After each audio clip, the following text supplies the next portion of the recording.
Prime Minister Narendra Modi has reached Paris for the all-important UN's Global Climate Change meeting. And the climate change talks, as they begin shortly, all eyes will be on Prime Minister Modi, while developing countries are looking at him to champion their interests in winning funds. The developed bloc, including the US, is wary that India could end up scuttling any deal. Prime Minister Modi will join an estimated 150 presidents, prime ministers and heads of state at the crucial climate summit that includes a meeting with the US President. The Prime Minister will also jointly launch the India-voted International Solar Alliance with French President François Hollande. The aim of the conference is to build consensus on keeping the average global temperature rise below 2 degrees centigrade compared to pre-industrial levels. US has been stepping up pressure on India to set much higher emission cut goals that it already has. As compensation, developed countries are expected to invest huge amounts in pushing green technologies in the developing world.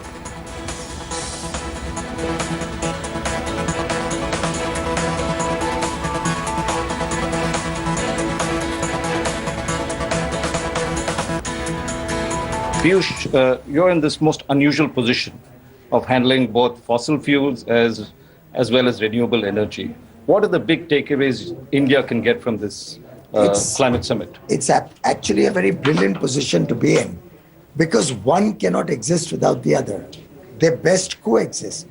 Ultimately, I will need a base load to be able to develop more and more renewable energy. You can't certainly have our Indian people get power access during the daytime and live in darkness for the rest of their life.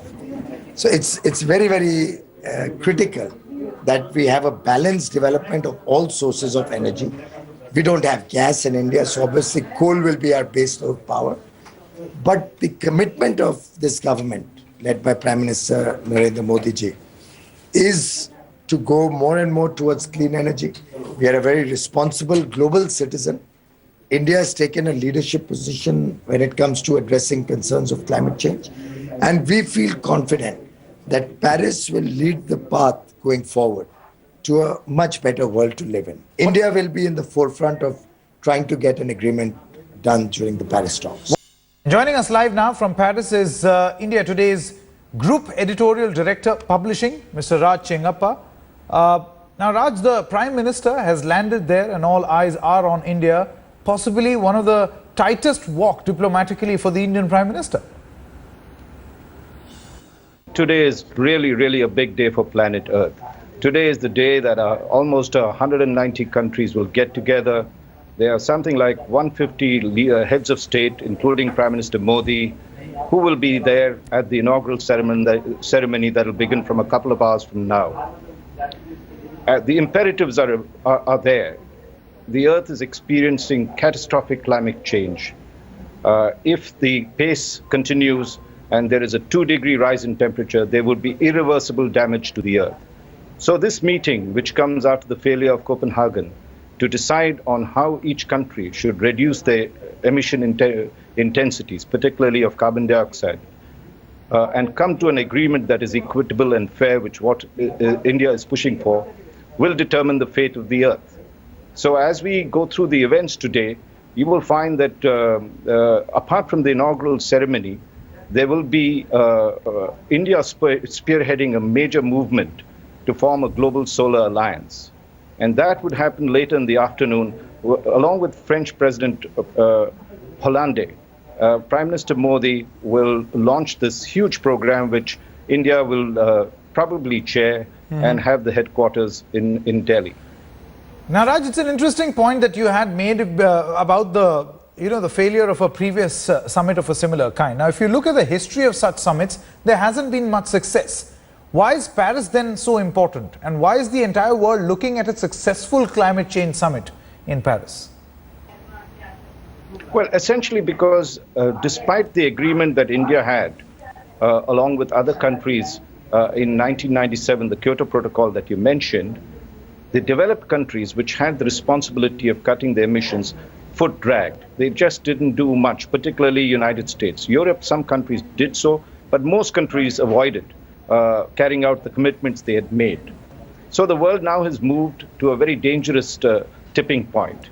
And here what they've agreed to do is that every nation will come out with what is called a voluntary cut In technical terms, they call it nationally determined cuts that is there.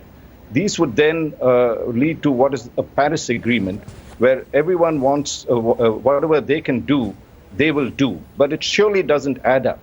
Let's off a lot of the developed countries which polluted the atmosphere in the past, and the world is paying for it with much lighter commitments than what they should be doing.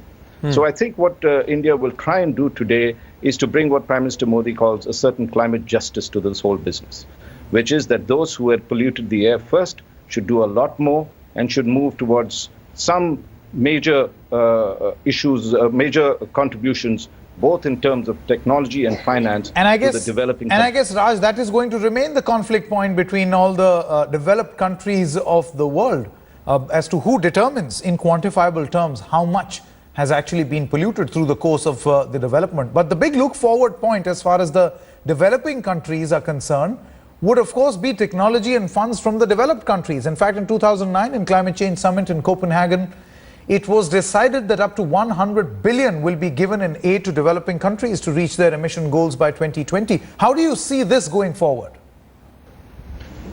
Well, I think these are very, very critical points. Technology, for instance, if the developed countries want the developing countries to adopt climate-friendly technologies, clean technologies, these are expensive. Solar, for instance, currently costs 4 to 5 times the cost of thermal, which is coal. Now, if they want us, countries like India, to make the big shift, then they firstly must share that technology cheap. India is not saying that we would not respect intellectual property on this. Through the climate fund, which is the next big thing, is finance. The developed countries have committed $100 billion, but that is a lot of account fudging that's going on. They're clubbing together whatever assistance they've been given in the past and saying that this is part of the climate change, which is a bit of a cheating on this front. And the fact is that they so far have not come up with major stuff. So far they've committed, I think, $160 million, far less than what should be, originally committed. And the green fund that was to be set up is still not fully funded. So I think both these issues are going to be hammered out in this summit to ensure that the developed countries not only share technology but also fund a lot of the adaptation measures. When I say adaptation, climate change will cause devastating effects to our coastal areas. They will make our lands go dry. There'll be drought, so you have to develop drought-resistant seeds. There's a whole lot that will happen if we allow the world to go the way we are doing. So I think these would be the other two critical points that will come up: technology and finance, apart from commitments, clear commitments from developed countries.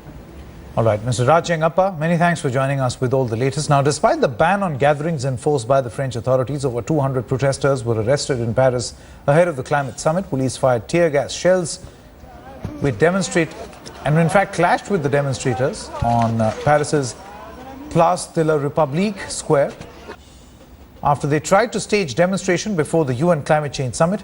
Meanwhile, hundreds of thousands of people have marched worldwide to demand action to stop climate change. The day before a UN summit starts in Paris, an estimated 50,000 people took part in a march in central London, where opposition leader Jeremy Corbyn addressed crowds. In Kenya, a march took place across the equator. A small group took part in a march across a glacier in the south of Chile, while in Sydney, at least 45,000 people demonstrated, making it the biggest ever march in the city. Nisagama manipamaga nipamaga sanipamani sapasa जहाँ तक याद आती रहेगी